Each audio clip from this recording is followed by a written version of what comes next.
So what I like to do is just to kind of give some disclaimers before we get started. I'm Dr. Ebony. I'm a licensed psychologist, and I'm bringing you these next 6 weeks of information around trauma, depression, and coping skills. I am a therapist. I'm the creator of my therapy cards, and this is for educational purposes only. This does not constitute a therapy relationship. We are here learning, growing, and getting more information that we can take back to our communities and the collective, okay? So if there's anything that comes up that feels triggering to you, or if there's anything that you feel like creates a lot of emotion in you, I want you to turn this off and go take care of yourself. Come back to the information. It'll be here.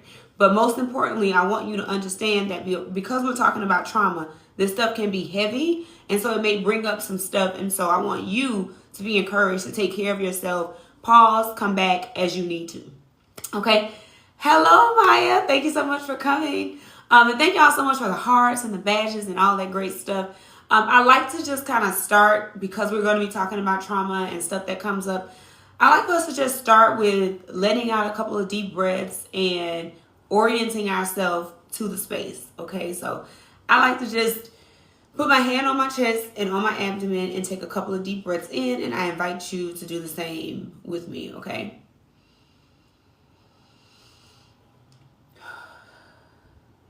And blow it out to release all the stress of today, all the tension that exists in your body from today.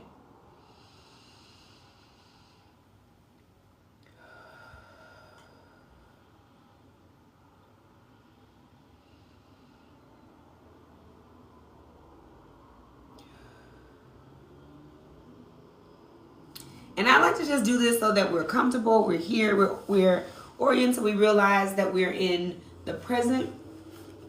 And so we are all on the same page. Release ourselves from some of that tension that we carry, okay? So again, thank y'all so much for being here. I'm Dr. Ebony, licensed psychologist, your professor for the next 6 weeks. This is class number 2. We meet on Mondays at 7:30 Central, 8:30 Eastern. Now, excuse me. I wanted to do this in a hybrid fashion where I was going to go live on some weeks and then put up some information for you to review on your own. But I like the live format. So I decided to also go live tonight, and we'll see what happens next week. But I'm liking the energy that y'all bring into the course, into the class when I go live. So hopefully we can keep this up for the next 4 sessions, because this is number 2, okay? There are 6 weeks of this. Now, I do provide the replay tomorrow on my YouTube channel, so make sure you go to the link in my bio. Also, if you're new here, the syllabus is also in the link in my bio that you may have to copy and paste. The other thing that I'll say before we get started is I'm going to chop it up and put it in parts on my feed as well, so you can watch it throughout the week and get caught up before the next class.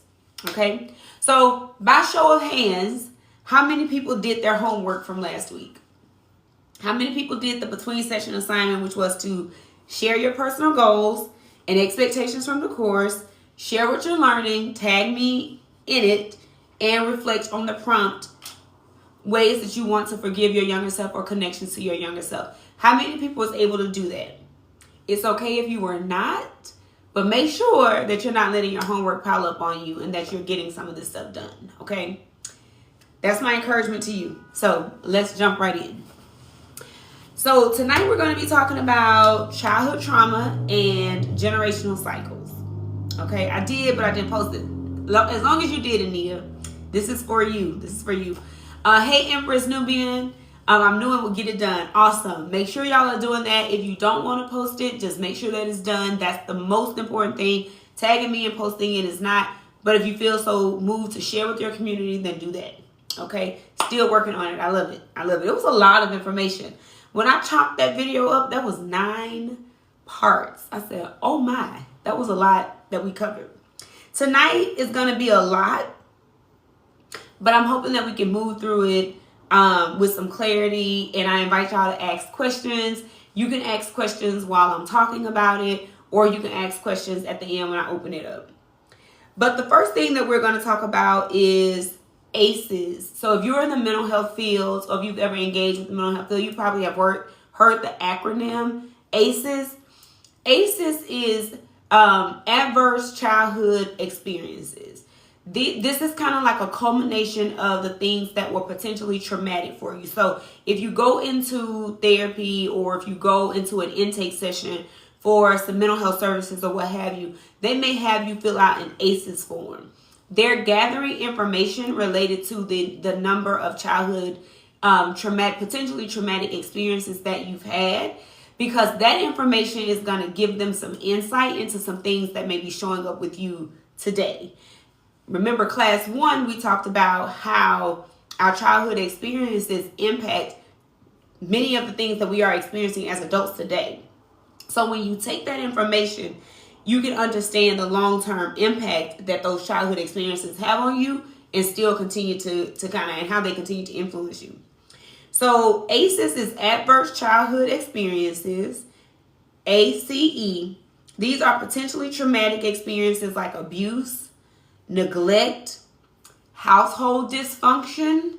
Because believe it or not, a lot of us may not have experienced maltreatment or mistreatment at the hands of somebody else. But if our households were dysfunctional, then that also leaves a lasting impact on us in so many ways. Our psyche, our feeling of safety, our feeling of who we can trust. If you had a house that didn't quite feel secure, or you didn't feel like you were safe, that can impact how you perceive your own safety today and the things that you do to keep yourself safe. There's also some household dysfunctional things that show up, like parental substance abuse. So if you have parents who may have been addicts, or parents who may have overused or were over dependent on substances, that impacts their relationship with you, their emotional presence, their emotional connection with you, how safe you feel in that relationship as well.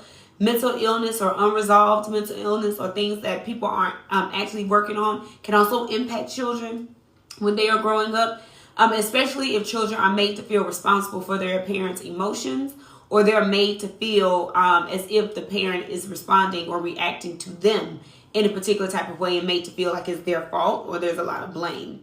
Okay, and then you have incarceration. That's highly traumatic for people, depending on how that parent was sort of detained, depending on what the parent is being incarcerated for, depending on that whole process, not having that person in the home, having to go visit that person, the impact of that person being incarcerated on the family's sort of makeup, financial stability, housing situations change when people are incarcerated. So a lot of these things can impact and have a domino effect on how children adapt and how they actually sort of function, that can impact later in life. Okay, and also if children are witnessing domestic violence, if there's violence in the home, whether it's emotional violence, physical violence, mental violence, and if they are also themselves being harmed, that also impacts them. So all of those are adverse childhood experiences that can be potentially traumatic for someone and have long-lasting impact. Okay? Any questions about that definition? Do we have any questions about that definition? Okay. So if there's any questions, just put them up and I'll come back to them. We're going to talk about the impact now of childhood experiences, childhood trauma on the brain. So this may get a little heady, but I'm going to try to break it down in a way that you can understand. Okay? So last time we talked about how what we experience impacts our brain, shapes our brain, the wiring that happens in our brain as a result of what we have experienced. So when we talk about brain development, we're going to be talking about 3 main parts of the brain. Okay, 3 main parts. You may have heard this before. We're talking about the amygdala. We're going to talk about the hippocampus. And we're going to talk about the prefrontal cortex. Okay? Amygdala, hippocampus, and prefrontal cortex. Okay? Now, when you experience something like childhood trauma, all of those experiences we just named, chronic and repeated exposure, excuse me, to those events during childhood can alter the brain, and it can be responsible for how the brain then functions in terms of emotion regulation, memory, and decision making. So somebody asked last time, can you be neurodivergent from childhood trauma? Yes. So because trauma is impacting these three main regions of your brain, the amygdala, the hippocampus, and the prefrontal cortex, and they have very important functions as relates to your memory, your decision making, emotion regulation. Okay, so the amygdala is the first one that we're going to start with. Okay, and I'm pulling it up on my computer. I wish I could turn it around and show y'all images of it. But the amygdala, okay, so this is your brain. Say this is your brain. It's like a fist, right? This is your brain. The amygdala is up in here. It's like up in here, okay? And it's little, right? It's a little bitty area of the brain, okay? Little bitty. And that little bitty thing serves as your brain's alarm system. Think about an alarm to your car, an alarm to your house. Most of us have house alarms now. Think about that. That is your alarm center. So this is your brain. That little thing up in there, that's your alarm system. It's responsible for detecting threats and activating a fear response. It says, hey, there is danger. Okay? That's this, just like your alarm at your house. Hey, something's off. Hey, we noticed some activity. This is dangerous. Okay? Think now, that little sort of area of your brain is supposed to detect danger so that you can know what to do to then respond to that. That's danger like fire, an animal chasing you, burglar, any of those things, right? But here's what happens when you have had repeated exposure to stress and trauma. In children who are chronically exposed, that amygdala becomes hyperactive.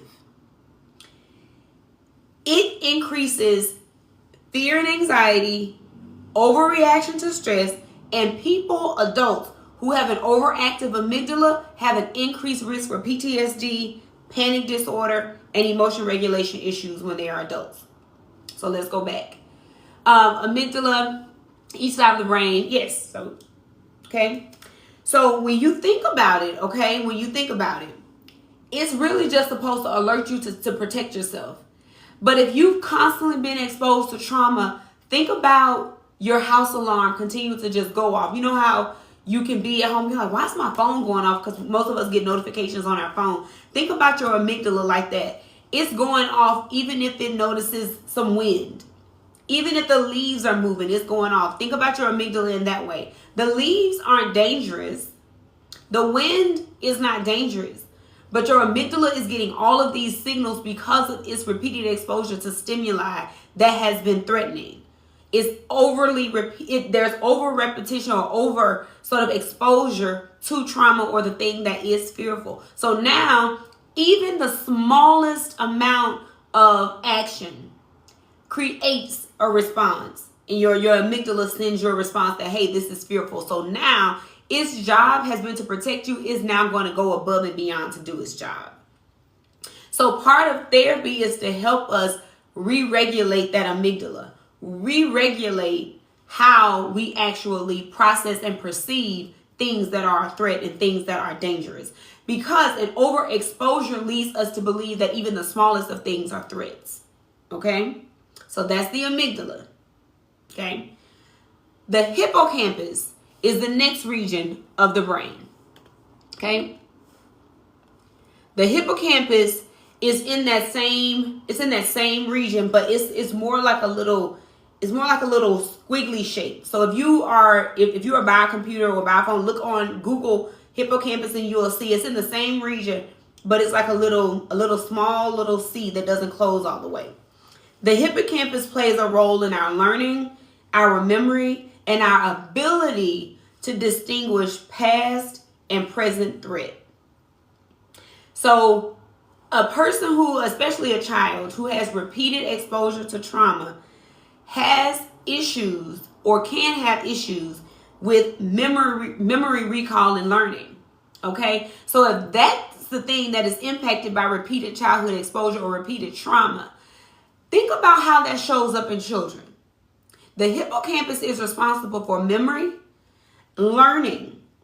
And a person repeatedly exposed to that can have issues in memory recall, and learning. So that looks like they go to school, they can't retain, they can't comprehend, they can't attend to the assignment.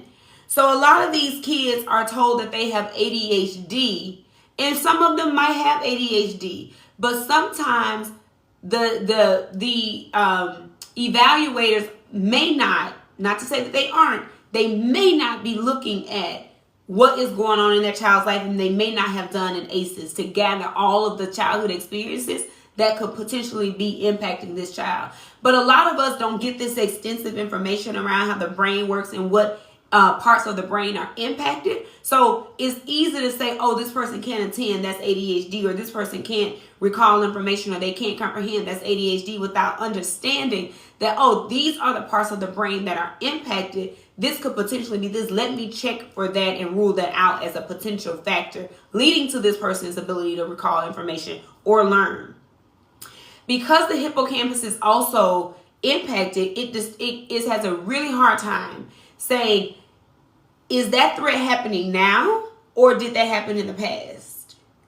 So it feels like if something happened when they were 13, to an adult, it can feel like it's happening now. So flashbacks and all of that, right, are part of this entire picture. So I can be experiencing, if I'm in a grocery store and something happened to me in a grocery store, I go back at the age of 37 and I'm like, whoa, I'm having a flashback back to when I was 13. The hippocampus has a very hard job. Remember, that's memory.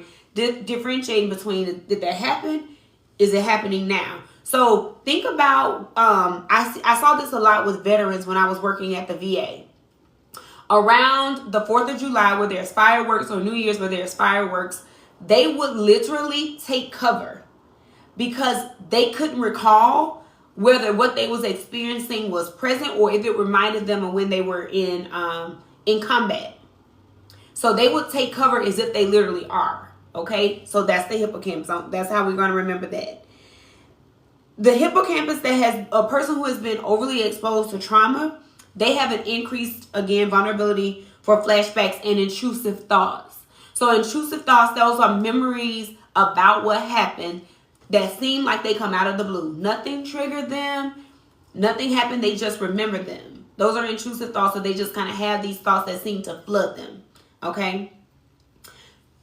A hard time because their memory is impacted determining what's real. Okay. So that's the hippocampus. The last part is the prefrontal cortex. Okay. The prefrontal cortex is all of this. Okay. This is the main region of the brain that is responsible for impulse control, logical reasoning, and emotion regulation. So you know how you may be talking to somebody and you say the person hasn't even finished talking yet and you're already blurting out the answer, or you may do something before you think about it, right? The prefrontal cortex is responsible for all of that, the logistical parts. It plans, it organizes, it helps with your emotional control, moving from one thing to the next and transitions and changes. All of this is happening in response. The prefrontal cortex is responsible for all of this. So again, a lot of the things that we say we are experiencing, many of us who have ADHD symptoms or who have ADHD, very well could be happening, but repeated exposure to potentially traumatic experiences when you were younger or in general can also lead to difficulties in that region of the brain that are all related to your executive functioning. Okay. Thank you, Pooh. Yes, Nia, we said the same thing. This is where executive functioning happens. So think about your prefrontal cortex as your executive assistant. Anything that you need, the things that you need to plan for, all of that is happening here. Okay. This frontal region. So trauma can lead to delayed or impaired prefrontal cortex development. So the person who said, can you be neurodivergent? Yes, because if you have repeated exposure to stress, potentially traumatic events, it can lead to delayed or impaired prefrontal cortex development. Now, Think about the child who may not experience just trauma in the classic sense, but they're under duress all the time. They don't know where their next meal is going to come from. They don't feel safe. Don't have their basic needs met. Home life is dysfunctional. There's not a lot of nurturance. There's a lot of neglect and abandonment. All of this stuff is happening for them, right? That is also, if it's repeated, the stress that a child is under can impact how their prefrontal cortex develops. Therefore, it impacts how emotional, how regulated they are emotionally. You know, it brings me back to just now. I had this thought. It brings me to a comment. I don't know if y'all heard this when y'all were young, but it brings me to a comment that I heard when I was younger. I was always told that I was very sensitive. You're so sensitive. Stop being so sensitive, right? Yes. By nagging, I won't say that, right? I won't say that by nagging a child, you're messing with their prefrontal cortex. It's a balance, right? Your child still needs to do their homework. It's a balance. Just the mere fact of nagging your child doesn't mean that you're creating trauma, right? That's why open communication is necessary. Like, how are you feeling about this? What's your thoughts about this? To just kind of see where their head is at and where they are emotionally, okay? But when I was a child, I heard, oh my God, you're so sensitive, right, Dina? Oh my God, you whine too much. That's what my mom told me all the time. Stop whining. Now I'm thinking, as I'm kind of like talking this stuff out with y'all, it just hit me. I was like, well, if I whined a lot, chances are I was having a hard time regulating my emotions. And instead of parents saying, what is wrong with you? What do you need? Why are you whining so much? What are the things that you seem to be spilling over? Instead of saying that and taking a look at, oh, maybe, because they don't have this information, right, y'all? They don't have this information. And I get that. But potentially, something probably was off in my environment that was causing me to experience a lot of stress, and I was flooded. Okay? On top of being wired to be a sensitive person, right? Maybe I was flooded by the things that was going on in my environment that I didn't have words to explain. Maybe I was stressed. Maybe I was overwhelmed. Maybe I was overstimulated, right? Maybe my parts of my brain were doing some things that I didn't have the words to say. I had no understanding and they had no understanding. So the things that they would say was, just stop whining so much. Stop being so sensitive, right, Vanessa? They didn't know. They didn't know what they didn't know, which is why I think this space is so important for us to begin to learn some things that we may not have known from them and that they certainly did not know, right? So if we can understand that, oh, this person has emotion regulation issues, which means, think about a thermometer. Think about kind of like a temperature gauge, right? Emotion regulation is how well are you able to bring your emotions back down to baseline. That's what regulation is. How well are you able to control your emotions? If they get too high, do you have the coping skills to bring them back to baseline? If they get too low, do you have the coping skills to bring them back to baseline? It's all a mechanism of control and balancing. That's what emotion regulation is, right? How well are you able to control your emotions? And people who have impairment or delayed development in their prefrontal cortex, they may have big emotions. They may react big to small events. They may have they may have frequent mood changes, right? Shifting in their moods. So when we think about neurodivergence and people who kind of struggle with executive functioning, these are potentially the reasons why. Let me see. Ask them, I think it's helpful to just kind of say, ask them like, what is it that you, what would make things better? Or if things were better, what would they look like? What do you need? A lot of times people don't know what they need when we ask that question, but say, if things were better, what would that look like for you? How can I support you in things that are going on? What would support feel like to you? If things were better, what would that look like? Or what are the things that you feel like is going on? You know what? This is a shameless plug, but a plug nonetheless. So I have these therapy cards here, and I have a teen edition. So the teen edition is really helpful for getting kids to have conversations that we may not always have the language for. Okay? I just thought about that. I don't always think about my cards in that way, which is crazy. But the teen edition, which is on my shelf over there, is the yellow one. Is right there. If you can see it, I don't know how to move my hand. It's right here. But that's the teen edition that helps us have conversations with kids that may not have the language of what they are experiencing. Okay. Yes.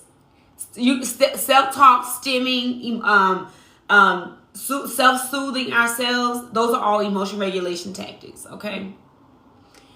Yes, Michelle, I agree too. I agree.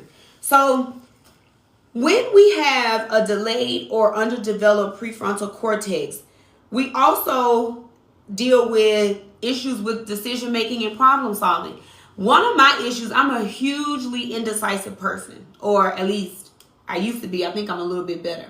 But decision making is really, really difficult for me. Like when I say I don't know what to eat sometimes, and I'm like, what should I eat? Well, I should do this, or I should do that, or I could do this, or I could do that.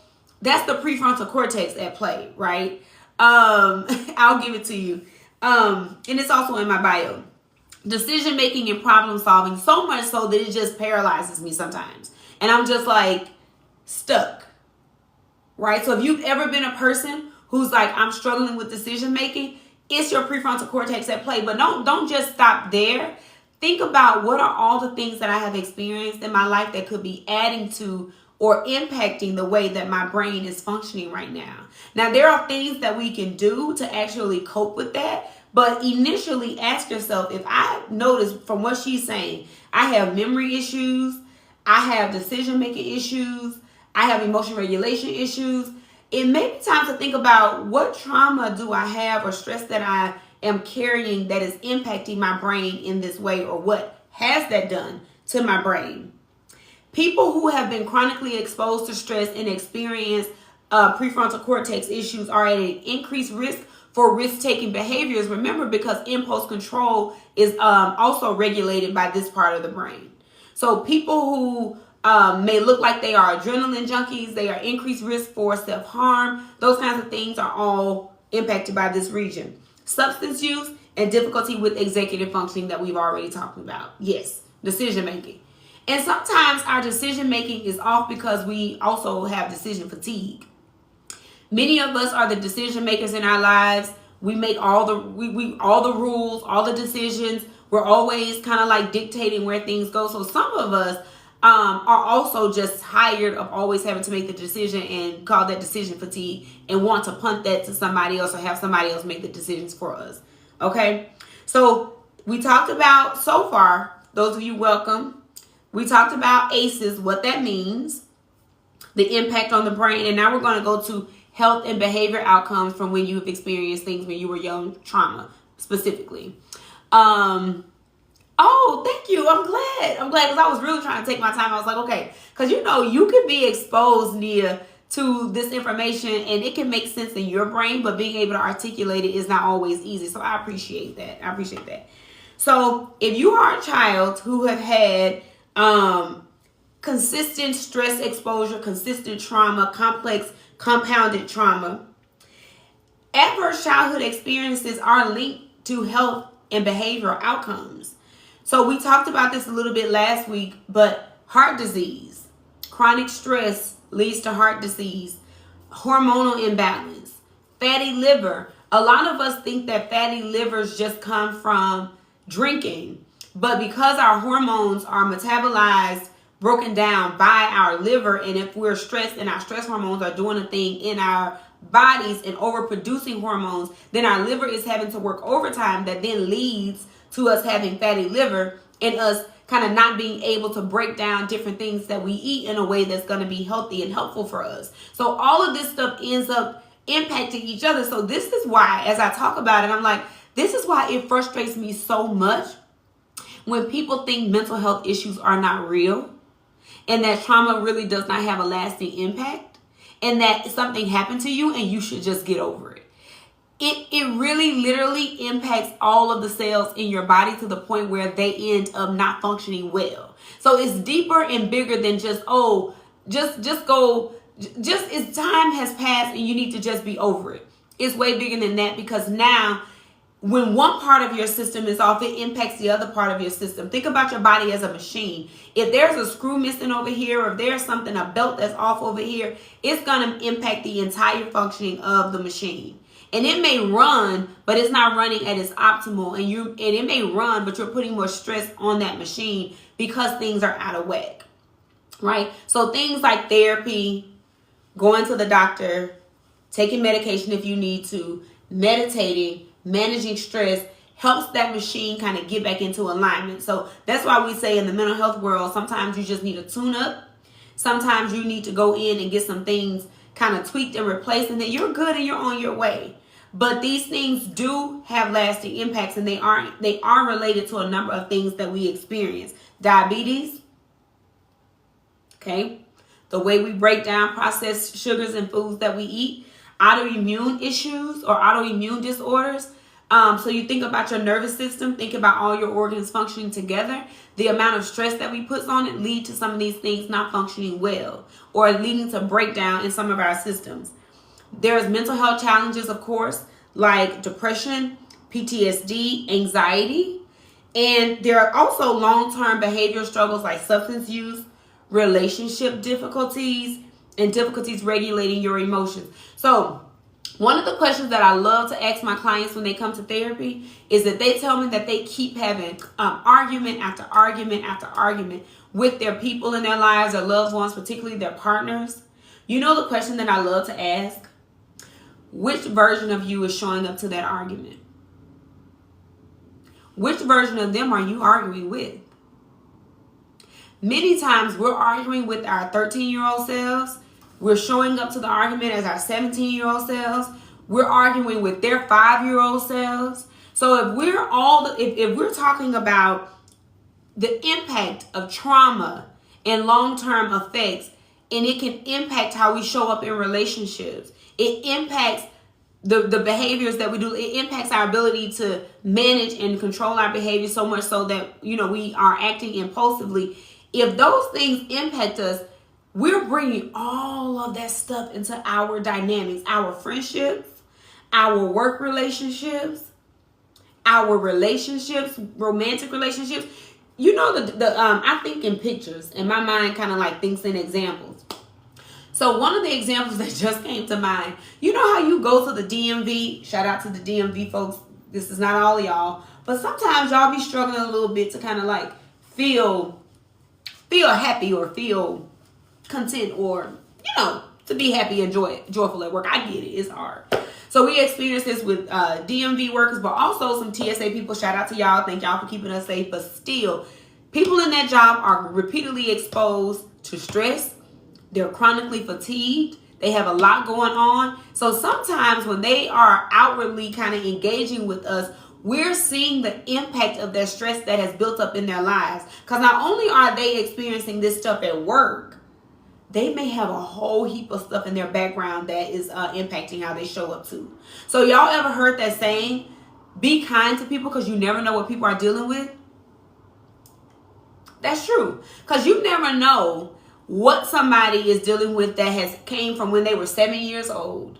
So a lot of times we like to insert ourselves into people's experiences that I don't know what I did to them. And sometimes it's not even you. Sometimes these people are dealing with things that have surfaced and come up for them based on what they experienced before the age of 18.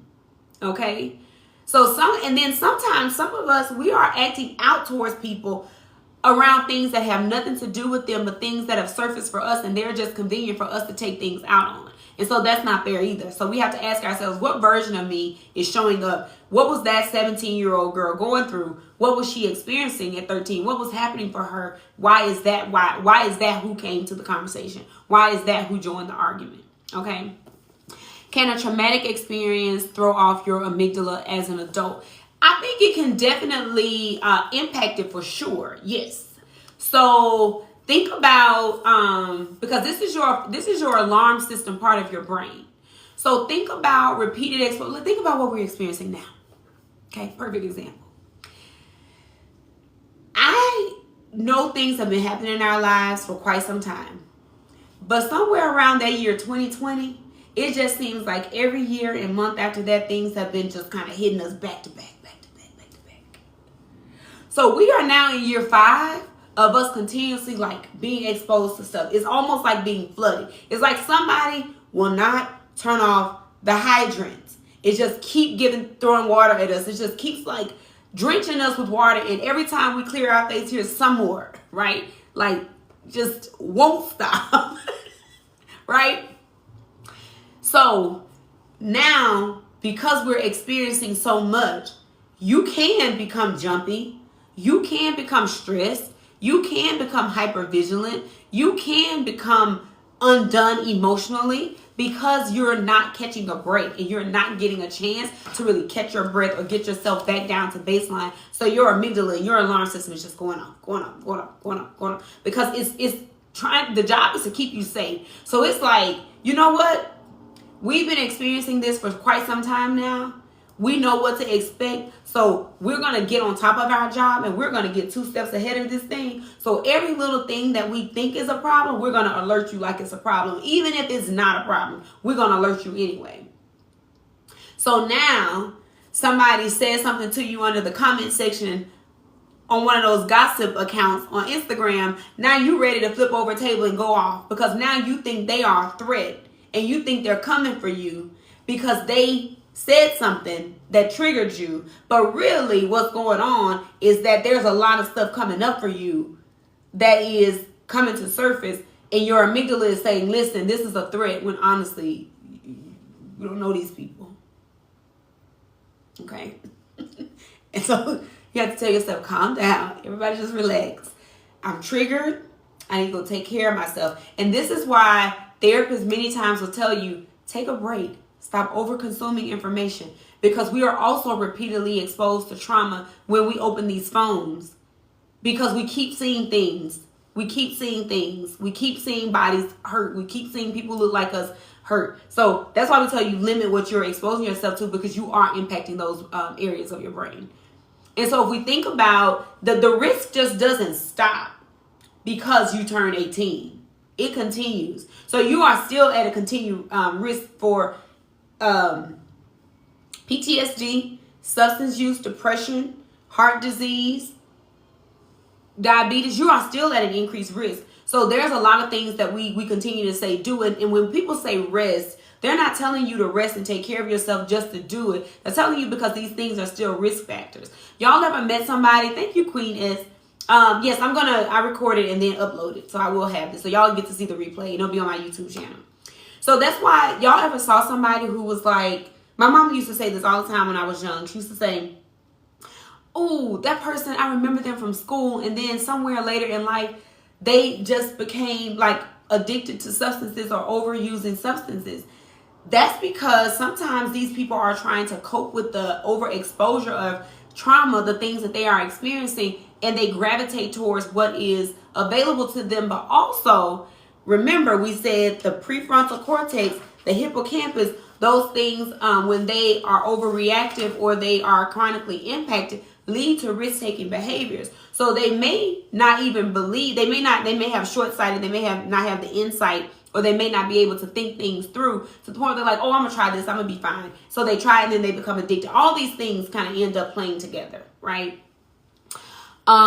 Yes, right? So those are the health and behavior issues related to childhood trauma. There are also resilience and protective factors that can help us out. So remember, we're also talking about coping and things that we could do.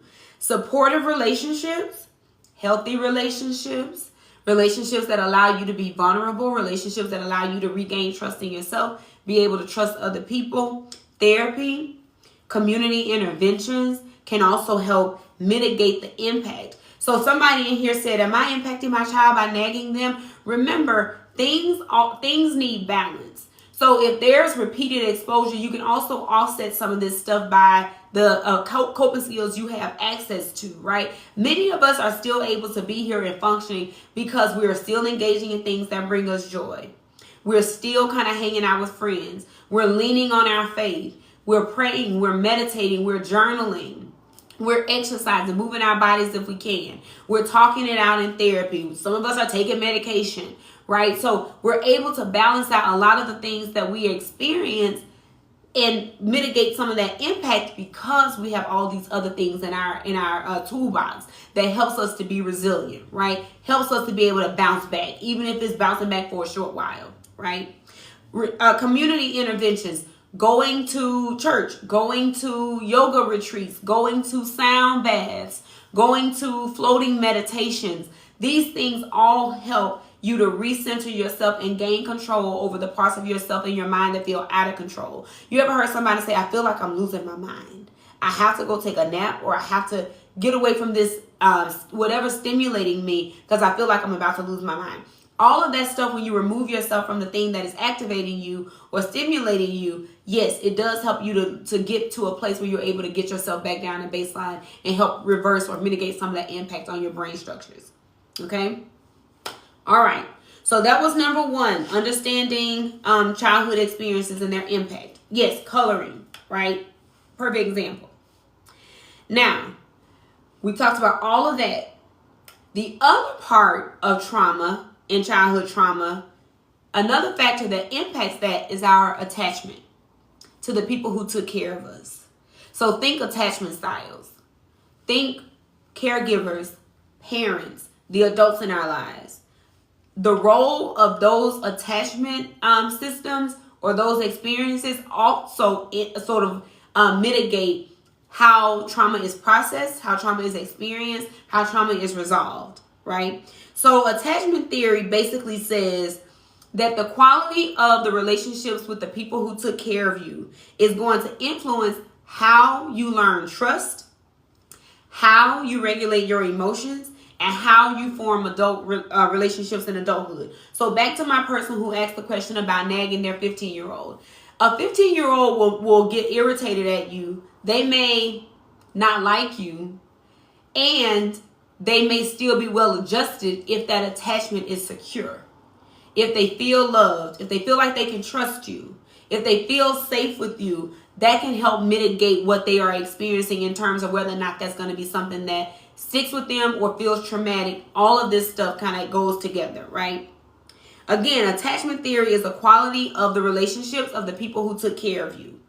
A parent, your grandmother, your aunts, adoptive parents, foster parents. What were those relationships like? Because depending on the security in those relationships and the quality of those relationships, that's going to impact how you trust, how you regulate your emotions, and how you build your relationships in adulthood. So let's look at the types of secure attachment or the types of attachment. The idea is that the more secure you are, if it spans the spectrum, the more secure you are, the more foundation you have to be emotionally stable, right? The more foundation you have to build healthy, reciprocal relationships that allow you to be yourself, where you feel secure in, where you don't have to rely on some of these coping skills that sometimes get us in trouble, like people pleasing or overcompensating or not having boundaries, right?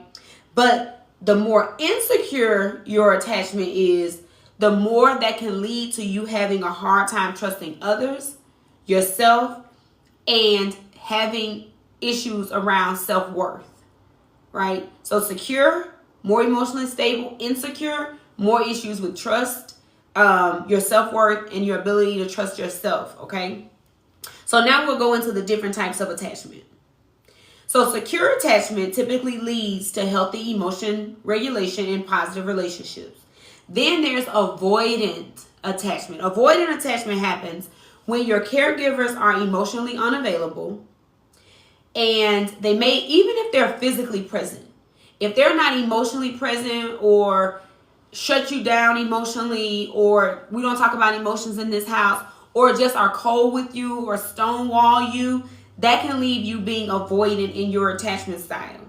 This can lead to you having a very hard time expressing your emotions or forming close bonds. Now, in general, this is not for everyone, but in general, people are a lot less emotionally available to boys, typically now. So sometimes when that emotional connection is not there for boys, and their caregivers, it leads them to be men who may have a hard time expressing their emotions or forming close bonds in relationships because they've never witnessed that emotional vulnerability. They've never had that emotional sort of attachment and connection that felt secure enough to experience emotion. Think the phrase, man up, to a little boy. Think the phrase, stop crying, get it together, right? Those things may impact the way a person experiences emotion. And that can happen with girls too. But a lot of times that's the example that just came to mind when parents are emotionally unavailable or shut you down emotionally. We don't talk about emotions, or just emotionless household. That can lead to you having a very hard time expressing your own emotions. Or in relationships, you may you may push away, sabotage, create distance in your relationships when it feels like it's getting too close. Okay? Yes, these lessons are available on my YouTube channel tomorrow, and then they'll be available back on my TikTok feed, broken up into parts. Okay? And so yeah, the lectures are gonna, thank you, Mike, they're gonna be on the page. So you can go back and catch up with class 1 if you're new here. Go back and catch up with class 1. There are 9 parts to that, and you can catch up that way. Okay? So anxious attachment is next. This comes from inconsistent caregiving, or people who seem to be inconsistent, in and out folks, hot and cold folks. We tend to see this sometimes with folks who struggle with addiction, or folks who struggle with incarceration, people who struggle with working, jobs that take them away. Sometimes you may see this with entertainers or people whose parents were artists and that kind of thing, right? You're welcome. People who may have been artists. So inconsistent, not really being able to tell, are you going to be here or are you going to be gone? And it could have been, remember last week we talked about it could be for issues that really were made to advance the household, like mom had to have 3 jobs, or mom was in between jobs, dad had to have 2 jobs. But that attachment never really gets to be secure because these people have to do what they need to do to make sure that they have money to take care of the family. Nevertheless, while the intentions may have been good, it creates issues in the attachment style for adults and for children. When you can't really tell when people are going to be there or how long they're going to be around, that attachment style of being anxious results in fear of abandonment and emotion dysregulation. So always thinking that people are going to leave, always anticipating people leaving. Also, in sabotage, when we engage in sabotage, we will make people leave so that we're not caught off guard. Okay? But we'll create issues so that people leave, or people feel like they want to leave so that we're not caught off guard, right? Because we already are anxiously attached to them anyway, and we don't really know whether they're going to stay here or not. Repeated questions. Did I do something to you? What can I do? Are you mad at me? We're anticipating people leaving, okay? Because that's what we're used to. And so those are the kind of relationships we form as well, right? And so it's a lot to kind of sit with and ask yourself, do I do that? Am I anxiously attached? But there's also anxious avoidant attachment, right? There's anxious avoidance. So I don't know when you're going to leave, but I also don't want to get too close to you. I'm kind of like, don't want you to abandon me, but also I'm kind of avoidant of being, like, having a close bond with you, that kind of thing. Disorganized, this comes from when you have caregivers who are both. They are sources of comfort, but they're also sources of fear. So you're disorganized, right? This leads to people who may have chaotic relationships and struggle with trusting themselves. Because what happens is a person who's like, if you're a child who has repeated exposure to somebody who's both comforting to you, but also a source of fear for you, you're like, this is confusing for me. And what do we do when things are confusing for us? 9 times out of 10, we insert ourselves as the reason that this person is confusing or the reason for the confusion, right? So, okay, thank you so much for being here. So we may say, oh, I'm the reason this person is acting like this. If I had not done this, they would not act like that, right? So I must be the problem. So now in my relationships, I have a hard time trusting myself to build healthy relationships, to have healthy relationships, because they were comforting to me at one moment, but now I'm scared of them. So it must be something I did. So now I can actually I can actually do something about that if I feel like I'm the source of that issue, which typically isn't the problem for children anyway. Okay, so those are the 4 types: secure, avoidant, anxious, and disorganized. You may also hear preoccupied, anxious, preoccupied. Anxious is, are you going to leave? Are you going to stay? But not only am I anxious, I'm ruminating about it.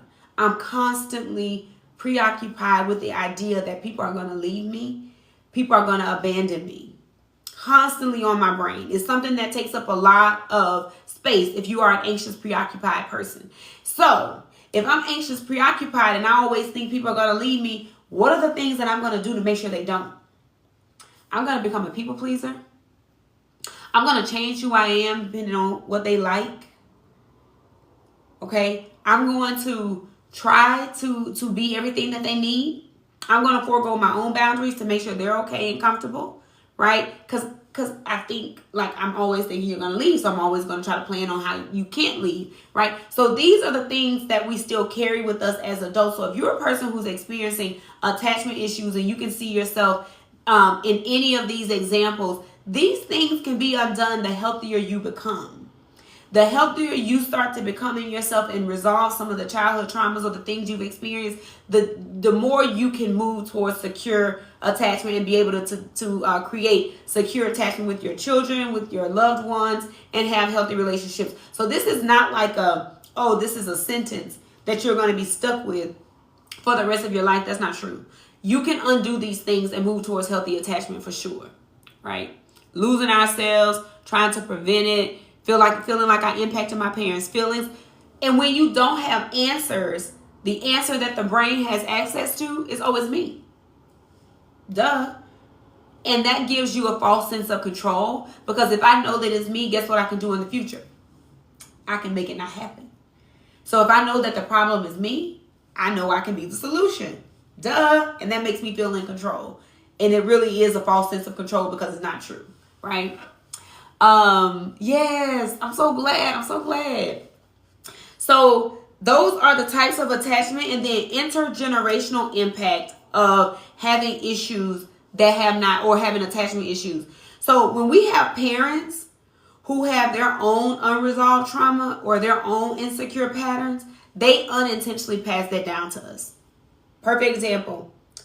When I think Cha or Shay said, this is what I'm putting in place for my 6-month-old child, because guess what? It's not too early. It's never too early to start with secure attachment.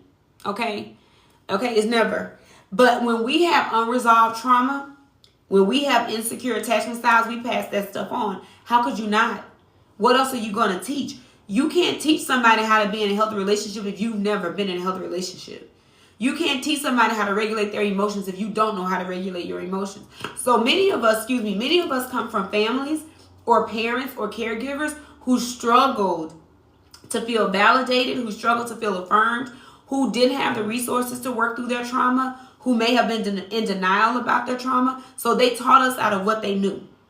And unintentionally, they passed down some of those same insecure attachments to us, right? I remember my own mom, like, I remember thinking now, that's how old my mom was when she was going through what she was going through. She was my age. No wonder she was experiencing what she was. No wonder she showed up how she was showing up. She was my age trying to deal with all of that stuff without any resources. Not to say, like, it gives me grace for her. It gives me an understanding. But also, that stuff still impacted me and still was passed down. So now I have to do the work of undoing that, which many of us do, right? But it gives me some insight into, this was passed down in a very unintentional way. So I hear parents all the time say things like, I don't want to mess my kid up. I don't want to be the reason my kid is in therapy. The only thing you can do is do your best to make sure that kid is well adjusted. You are not perfect. They won't be perfect. So there are going to be some things that are stuck with them. Your job is to make sure, though, that once you realize it and you have access to new information, that you're able to be accountable for that, or maybe have those conversations with them if they want to have those conversations, and be able to take responsibility for that, even if that wasn't your intention. What I hear a lot of parents doing now is that when they realize that something was off and they may have left their kid with something that they didn't intend to, They may say, well, I didn't intend to do it. You don't have to keep holding that against me. You didn't intend to do it, and it happened. It was unintentionally passed down, and it still happened. So instead of trying to say, well, you have to let me off the hook for that, you can say, you know what? When I didn't know any better, I made some decisions or acted in a way out of the place that I was. I didn't intend for that to happen, and I want to take responsibility for that being something that happened. And I know people struggle with that because that does require that you become vulnerable with your children, which is very hard for some parents to do, right? But when that stuff is passed down unintentionally, it shapes how we interact with other people, how we interact with ourselves, and how we support our children, how they support their children, or how they show up in relationships. Okay? So breaking cycles, breaking harmful cycles is what we want to do and where we want to eventually get to, right? So I'm going to pause right here. Somebody said I'm new here. I'm Dr. Ebony. I'm a licensed psychologist. And for the next 6 weeks, I am joining the other professors in the HillmanTok verse or the TikTok universe. We're providing education and information to you based on our own areas of expertise.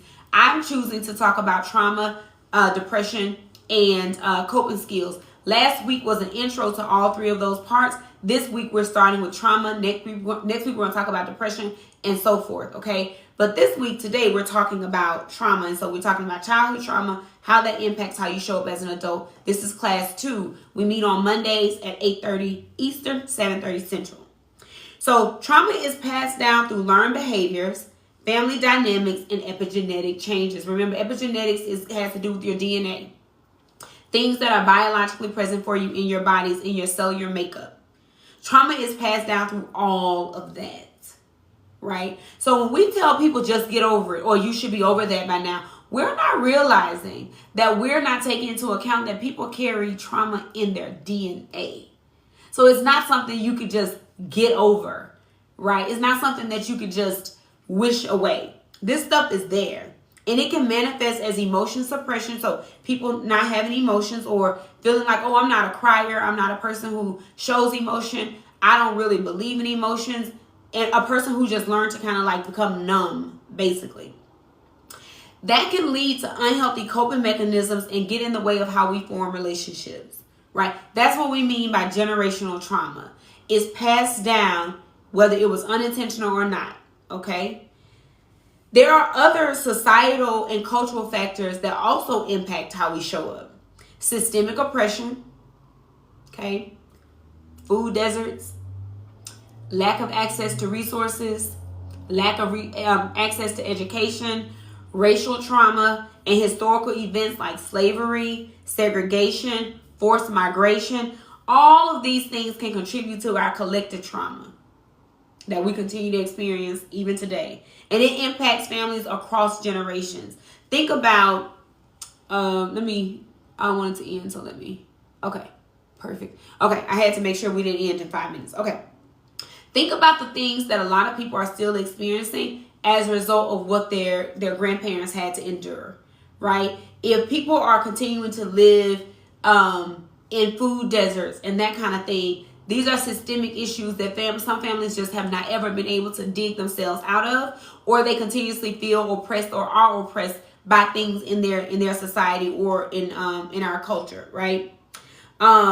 This generational, so us just kind of like unintentionally picking up all of that stuff, no matter where you're born into. So if you have a young mom who was born into a lot of poverty or a lot of being disenfranchised, a lot of that stuff, has a baby, then that baby is now born into that, out of the lack of resources or ability to kind of help get out of that situation. That child is kind of like raised in that environment and takes on a lot of that stress as well.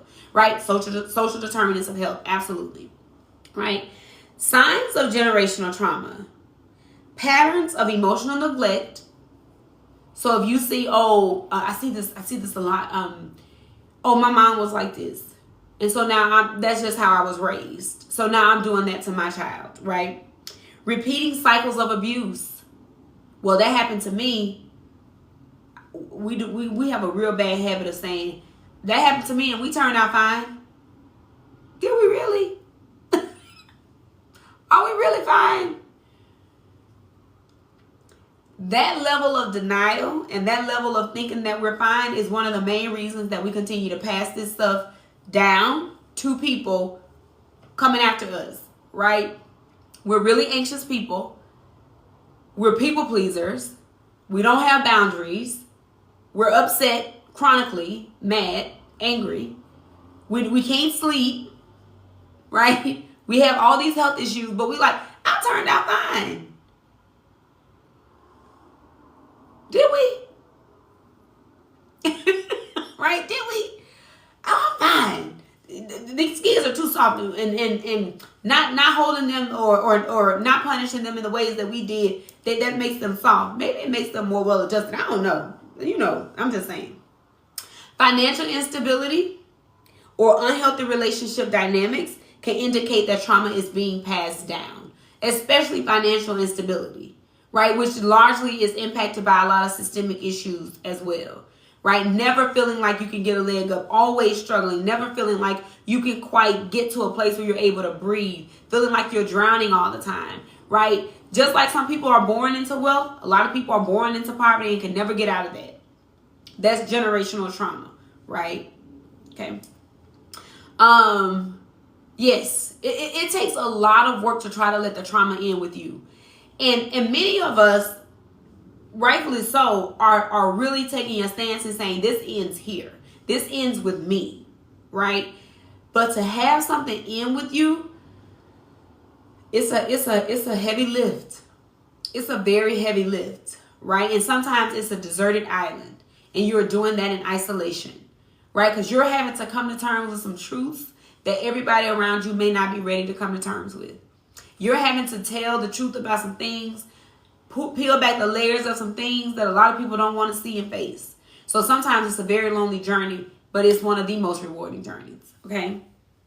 So when we break the cycle, we're healing generational trauma, which requires us to be intentional, right? That's a good segue. We have to be intentional, and that looks like therapy, community support, mental health support. That looks like throwing yourself into things that are therapeutic. If you're not a talk therapy type of person, you can do play therapy. You can do art therapy. You can do music therapy. You can do theater therapy. There are many things you can do to actually help process some of the things that you're going through. Engage in community. Just like I said, floating baths, sound baths, meditation. A lot of these things help us to move more towards healing, but we have to be intentional about saying, you know what? I'm struggling with apologizing to my child. I'm struggling to be vulnerable because that makes me feel like that's weak because I never saw my parents do it. But that's something I really want to learn and something I really want to learn to sit with and do. And I'm going to practice doing that. That's what intentionality means. You're not going to get it right. You're not going to be perfect. Yoga therapy, right? You're not going to be perfect, but saying I'm going to do this and I'm going to constantly try. Nobody Claire said breaking cycles, but keeping secrets don't work together. Oh, no. Oh, no. Oh, no. That's what I'm saying. People don't want to tell the truth about some things. People want some things to still be in silent. I kind of get in trouble with that in my family. I'm just going to be honest. I don't really overstep and be disrespectful towards folks, but I do ask the questions. I do ask stuff like, well, if you knew he did that, why you had him around us? And people have to contend with themselves. They have to sit and think and be like, you know what? I don't know. I don't know. It requires that we do things like, I'm actually not going to come over if he's there, or I'm not going to come over if she's there. Yeah, I don't really like the way they talk to me or treated me. I'm not gonna come over and do that. I'm not gonna mingle with them. Cause some people, my sister does this often. My mom has this idea that, my mom, she's old school, but she has this idea that that's the mom, that was their mom. They should always respect her, respect the mom. But my mom also says things like, I don't know why they act like that towards their mama. I don't know why they do that. It amazes me how people get selective amnesia. But she's like, I don't know why they did that. I don't know why she act like that towards her mama. And my sister says, Ma, you have to remember what kind of mama that she was to them. She was your friend, but she was their mama. And they experienced some things from her that may not have sat well with them. And so that has impacted them, and that's why they act like that. Telling the truth, putting words to things, right? Right? That works too. No contact works too, right? But if you have to be in a relationship with folks, you kind of do these things. Set boundaries. Isolate from the madness, right? Just want to make sure I got y'all's comments. It also looks like seeking professional help to process the trauma and developing healthy coping skills. Boundaries, taking a pause, protecting yourself, protecting your energy, saying no to some things, saying, you know what, that doesn't sit well with me. You know what, if you're experiencing trauma as a child around your body image, around your body size, as an adult, saying things like, don't ask me about my weight. That's not appropriate.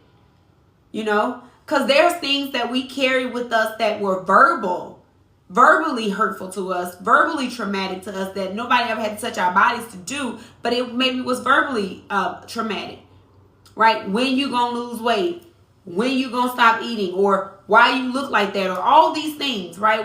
All these things, traumatic, can stick with you, can create unhealthy relationship dynamics, insecurity, trauma around how you present, what you choose to wear, what you choose to experience, the things that we choose to say to ourselves, right? So healthy coping in the future may look like saying, yeah, you can't talk to me like that.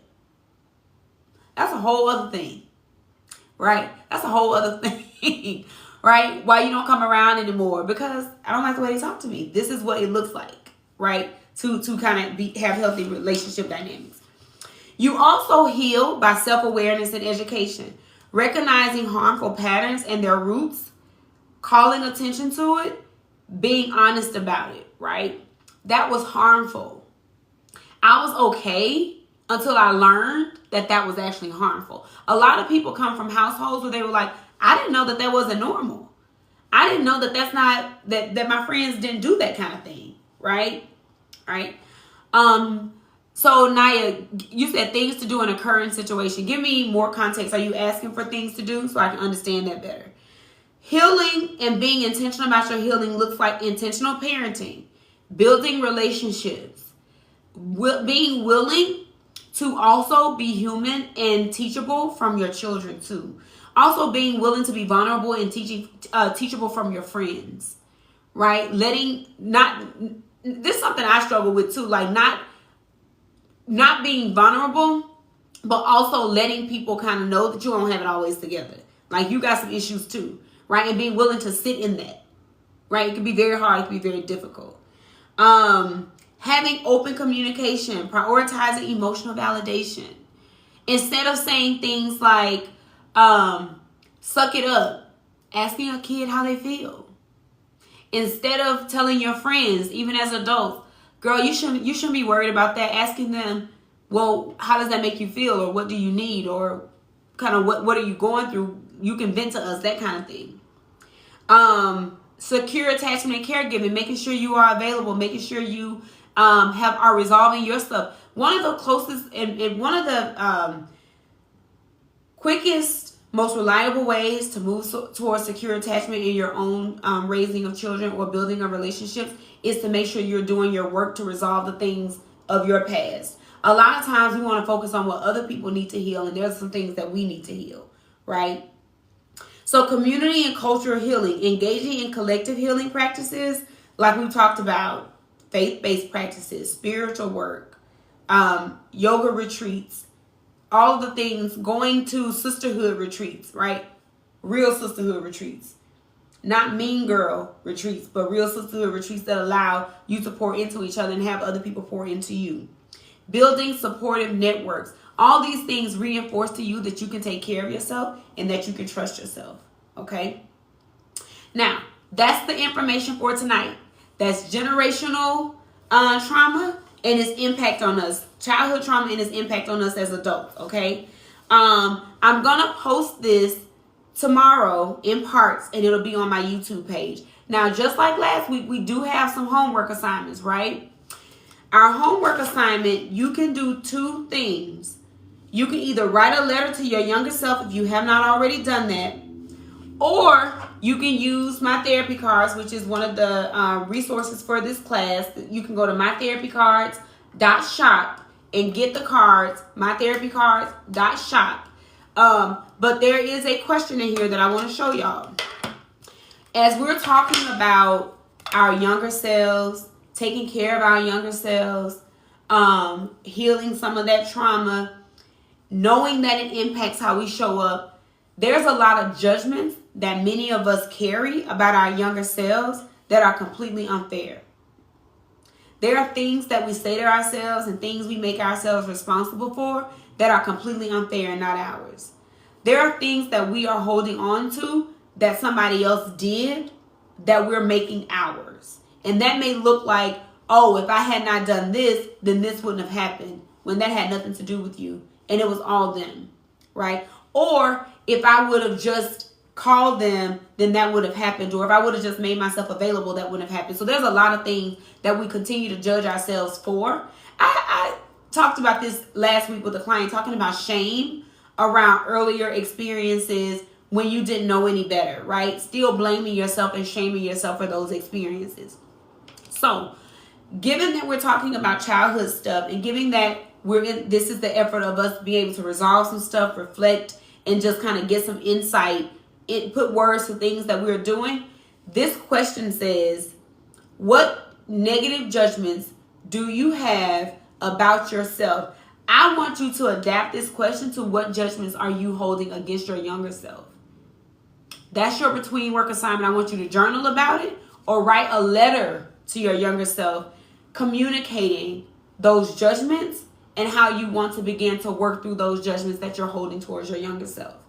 Okay, I'll repeat that. Your homework assignment for this week is to either write a letter to your younger self or journal about this prompt here. What negative judgments are you holding about your younger self right now? She was fast. She shouldn't have done that. She was dumb. She was embarrassing. Right? She was ugly. She was fat. She was loud. Right? She was dumb for staying in that relationship. What judgments do you have about yourself? So this is what negative judgments do you have about yourself right now? But we're going to say, what negative judgments do you have about your younger self? That's what we're going to do the homework assignment on, okay?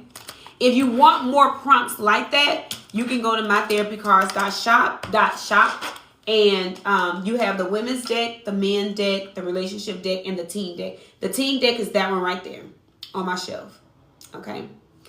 All right, it's backwards. Yeah, I know. That's the mirror effect of the camera. Okay, so this was class 2. You can always join in the comments. Go watch it again. Put your comments under the class. We're gonna meet back here next Monday, same time for class number 3. Okay, class number 3. Got it. Okay, class number 3. We're gonna be talking about relational trauma and emotional health. Relational trauma. So we're going to be talking about trust, betrayal, boundaries, mostly in terms of how we show up in our relationships. Okay? All right. Any questions before we go? Okay. Any questions before we go? Thank y'all for joining class. I appreciate y'all so much. Any questions? All right. Thank y'all so much for all the hearts, all the badges, all of that great, fantastic stuff. I appreciate y'all. Thank y'all for being here. I appreciate y'all. Thank you. Y'all are so welcome.